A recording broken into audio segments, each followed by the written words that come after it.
This evening, more American air carriers eye Guyana.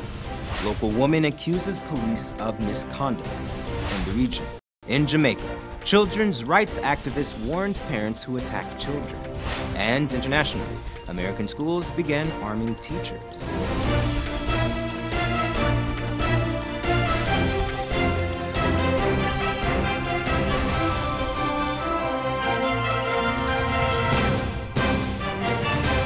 Greetings to our viewers in Guyana and around the world.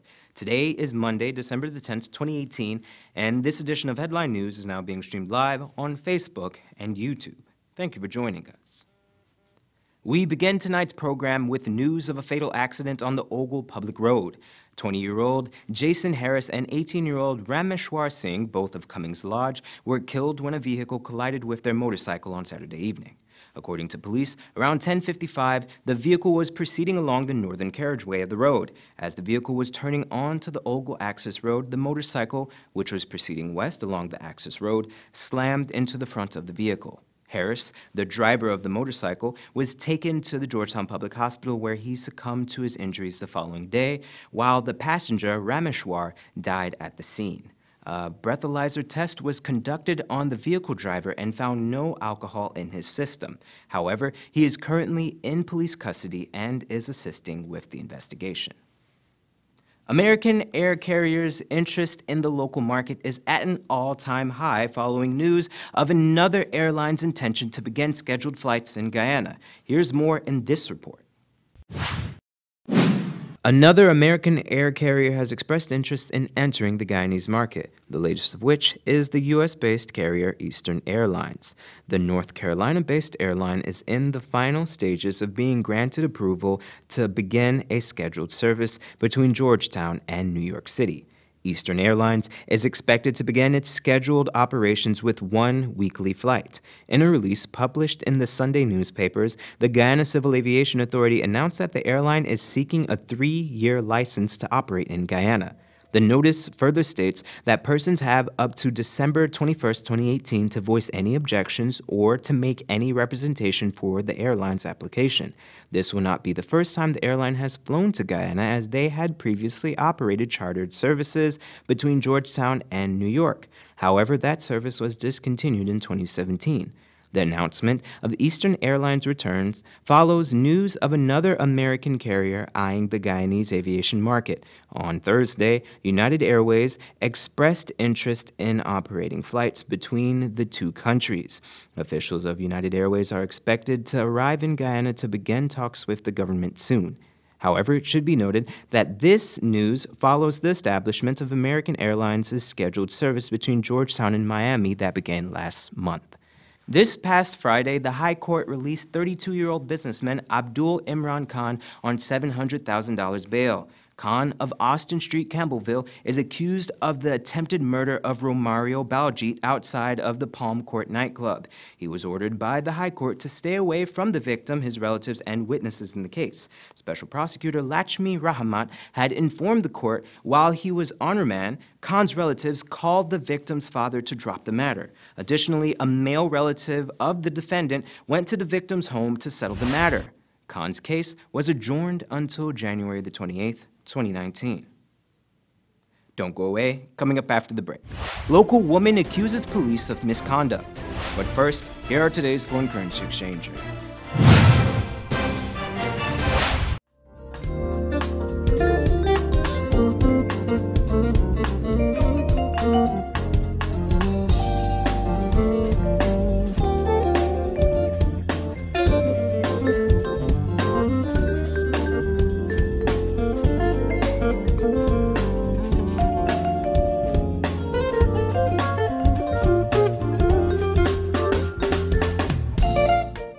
For the latest in news from Guyana, the region, and beyond, visit our website, headlinenewsguyana.com.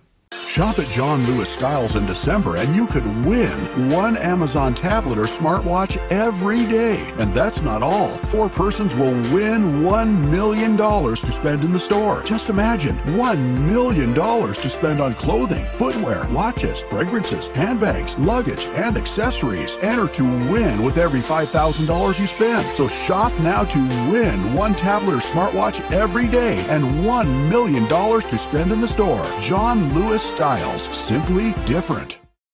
Fresh ingredients and Creole foods at the Cottage Restaurant and Cafe.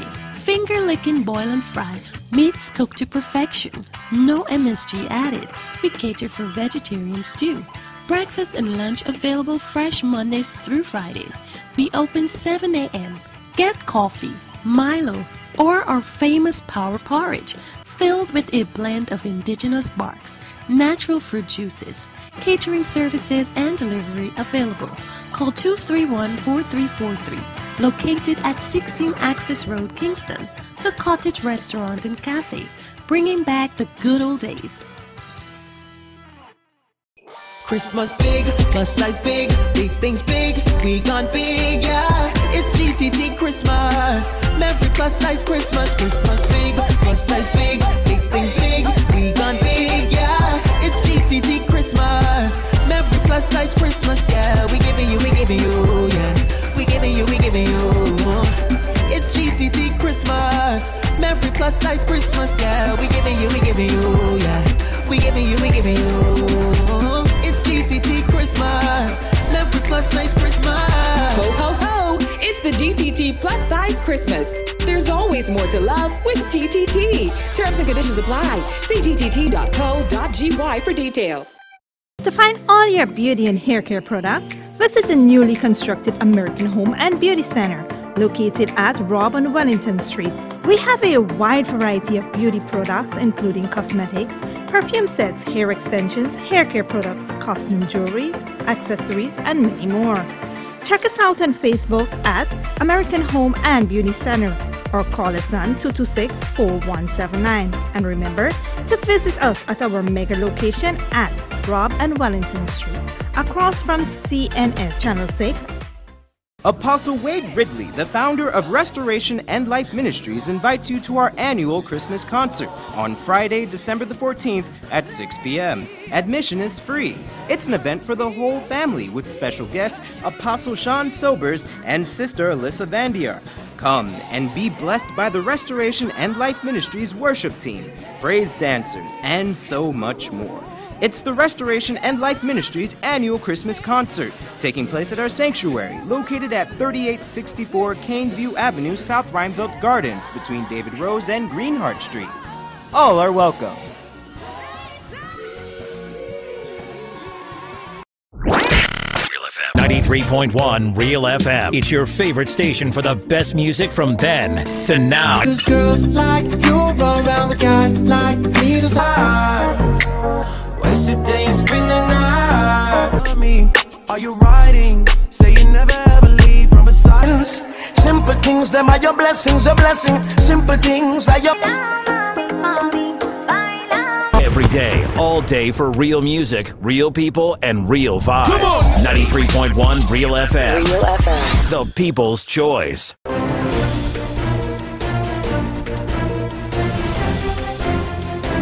Welcome back.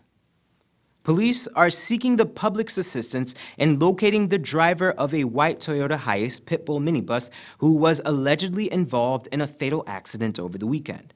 Police reports indicate that the cyclist rode out of a northern access road onto the main road when the minibus, which was proceeding east along the northern carriageway, collided with the bicycle. The impact threw the boys onto the road where they sustained serious head injuries. The accident occurred at around 6:45 p.m. yesterday on the Annandale Public Road, East Coast Demerara. The cyclist was 15-year-old Karachand Kemraj of Lot 44, Annandale Public Road, East Coast Demerara. He succumbed to his injuries at the Georgetown Public Hospital this morning at around 3:30 a.m., while 16-year-old Razid Shah of Lot 35, Annandale Public Road, East Coast Demerara, was also admitted to the hospital. However, he is currently listed in critical condition.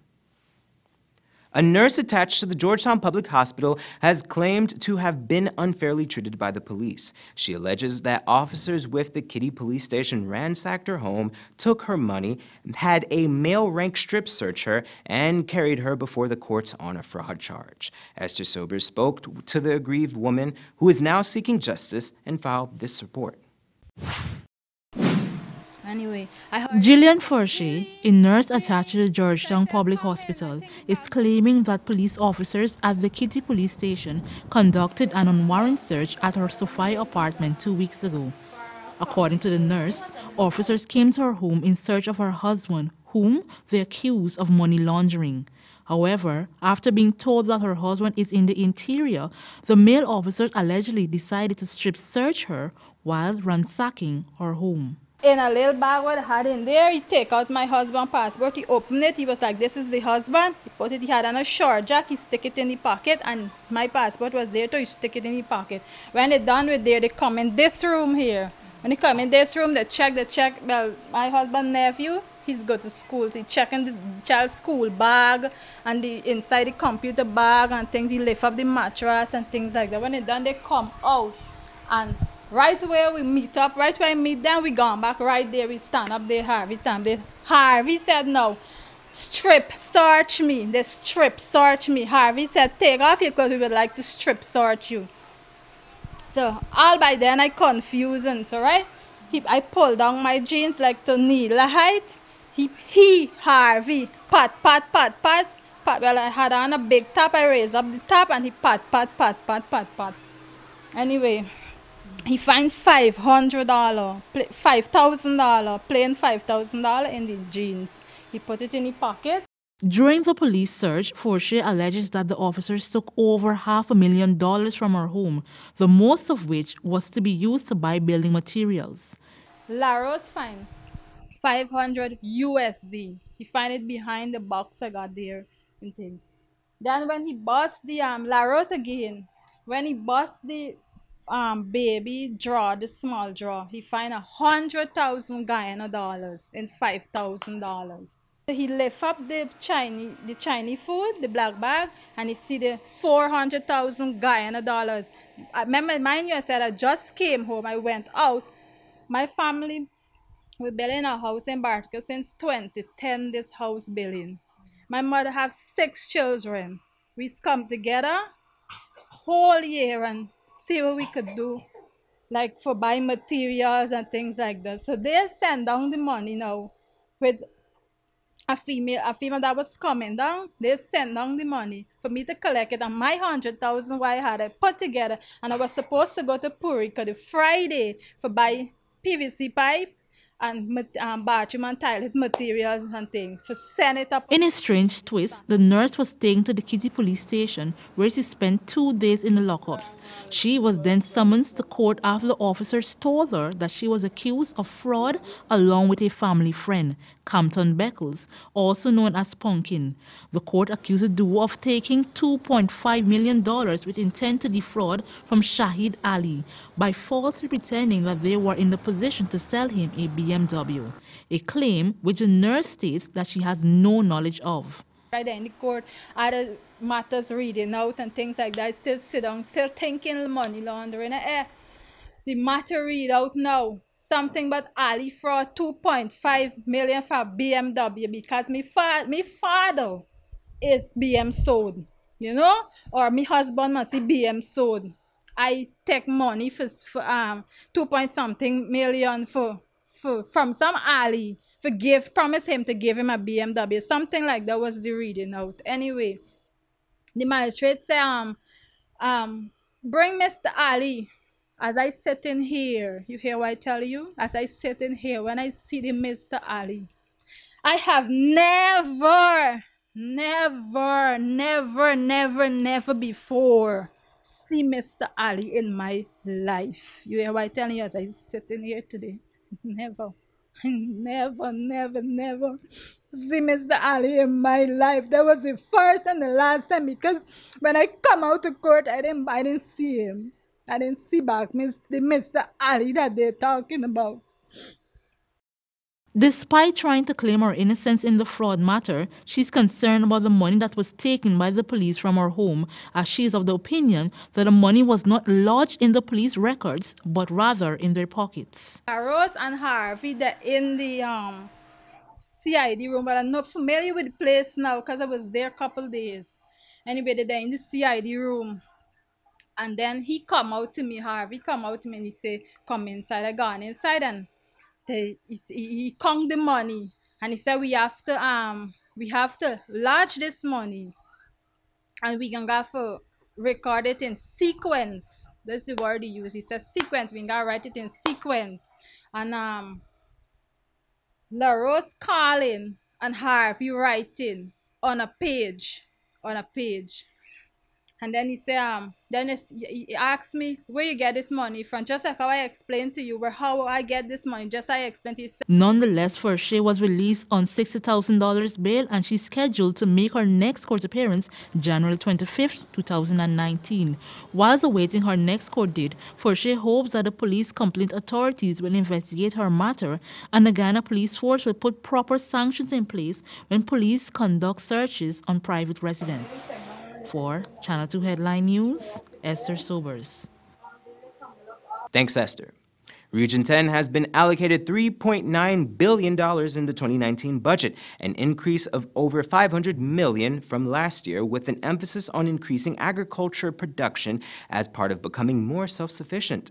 The Regional Democratic Council has been pushing for increased agricultural production so as to strengthen its food security base and to limit its dependency on other regions. Over 70% of Linden's food consumption is imported into the town by farmers and vendors from regions 2, 3, and 5. With the plethora of trucks that enter Linden on a daily basis laden with fruits, vegetables, and ground provisions, Linden farmers were placed on the back burner. The RDC will include programs to raise awareness on the importance of agriculture that will be initiated, and technical and material support in the form of training. Seeds and tools will be given to all those who take up the mandate to farm. The RDC is also looking to support wide-scale farming in the farming community of Dalawala, something that has been stagnant for some time due to poor drainage and irrigation systems. The RDC will be collaborating with the National Drainage and Irrigation Authority to revitalize farming in the community. In addition to Dalawala, the RDC is looking into other communities such as Christiansburg, West Watuka, and Wizrock. The National Agricultural Research and Extensive Institute has also indicated that they are lending support to the region. One of the strategies the RDC will be embarking on is to establish a farmers market adjacent to the Wismar Municipal Market on Burnham Drive on the weekends. A trial run exhibition was done in October and was well received. Don't go away. Coming up after the break, children's rights activist warns parents who attack students. And some schools in the U.S. train staff to shoot. But before that, here's this week's Bridge Attraction schedule.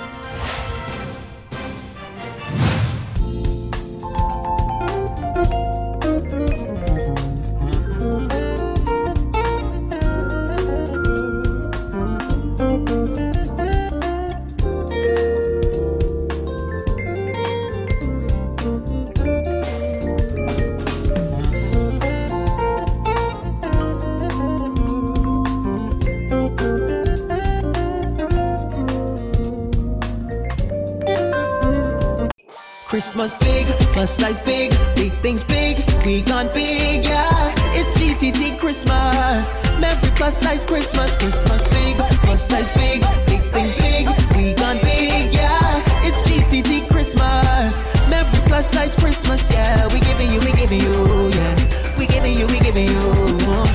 It's GTT Christmas, Merry plus size Christmas, yeah. We giving you, yeah. We giving you.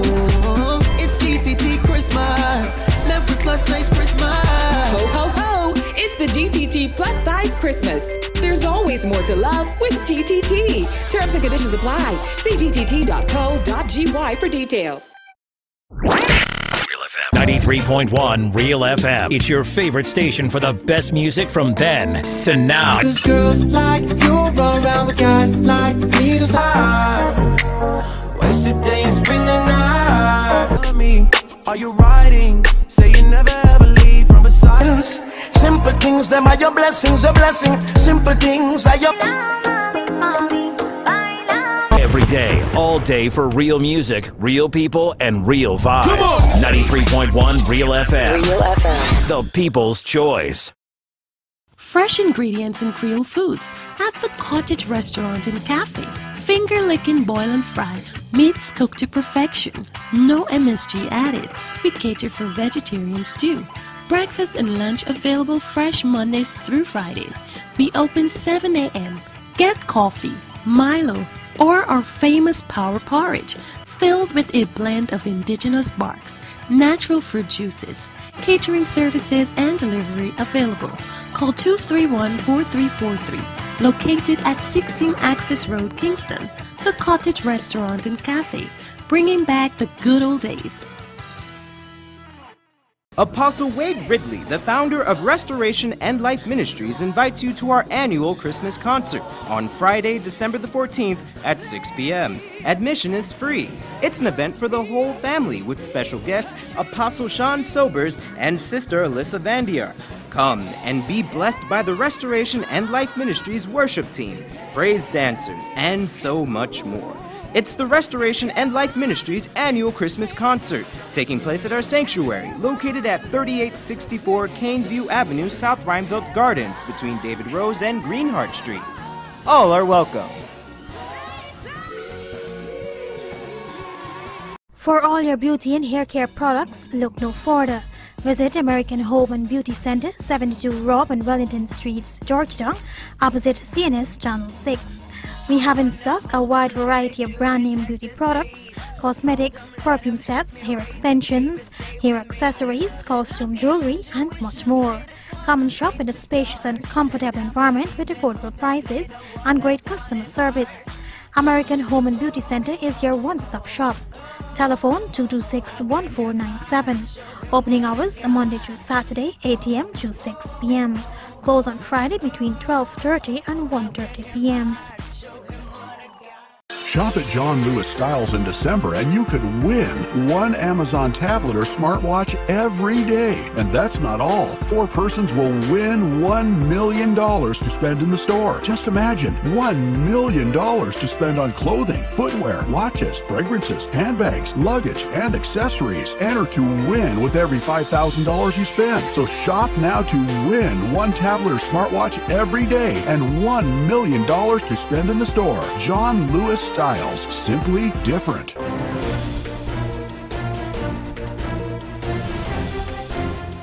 Welcome back.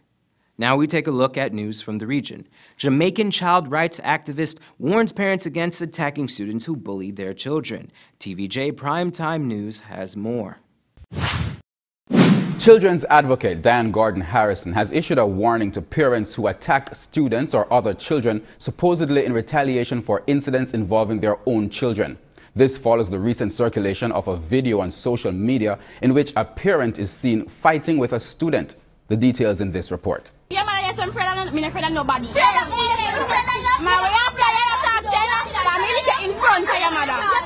The Office of the Children's Advocate is currently investigating the 1 minute and 20-second video in which a woman is seen in a fight with a student.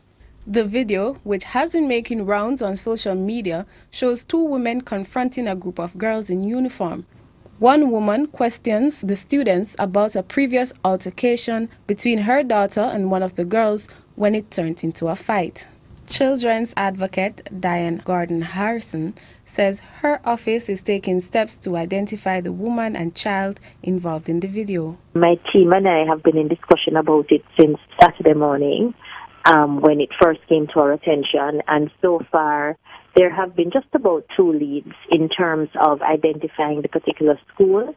I've had discussion as well with the police, who I know are also looking at it. So I think with all the stakeholders trying to see if they can identify, first of all, the institution and then the child, we're certainly off to a very good start, because when matters of this nature arise, there are issues that clearly need to be addressed with the child who is at the center of the situation.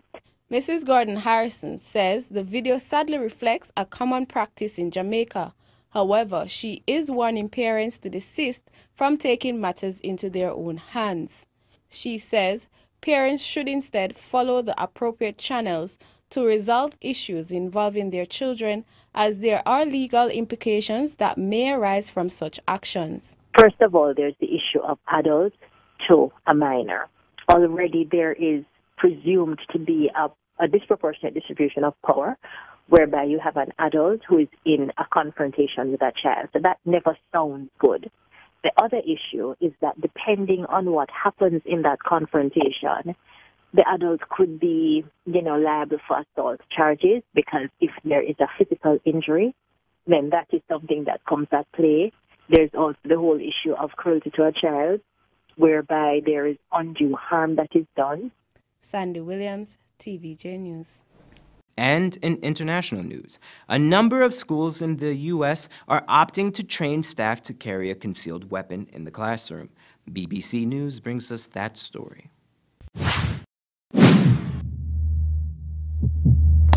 Scenario start!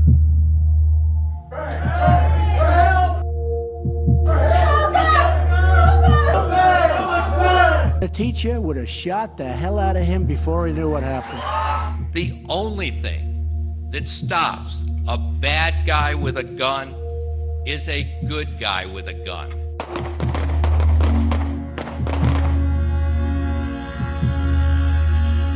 We're very isolated. It takes a tremendous amount of time to get any law enforcement to our building, and we needed to be prepared.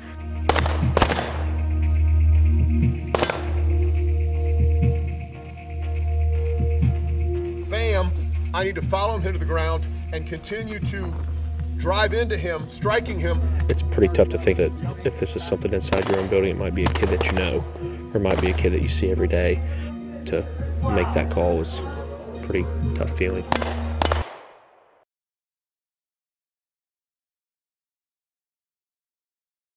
They were the 9/11 for the public school system. We were tired of nothing changing, so we made a commitment to provide this training to any school staff who wanted it. There's an active shooter, there's an active shooter, go, go, go, go! The majority of the school staff that attend already have their concealed handgun license and are carrying every other hour of the day. They just want the ability to do that while they're in the classroom with your children to keep them safe. Most school staff, when they started teaching, never considered that firearms would be a part of their safety and security plan, but we see it every event. Every time violence happens, certain staff are going to go stand between these murderers and these kids and give up their lives. Let's get them the tools and the training so they have an opportunity to go home to their family at the end of the night also. Here's your 3-day weather forecast.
And that's Channel 2 Headline News for this Monday evening.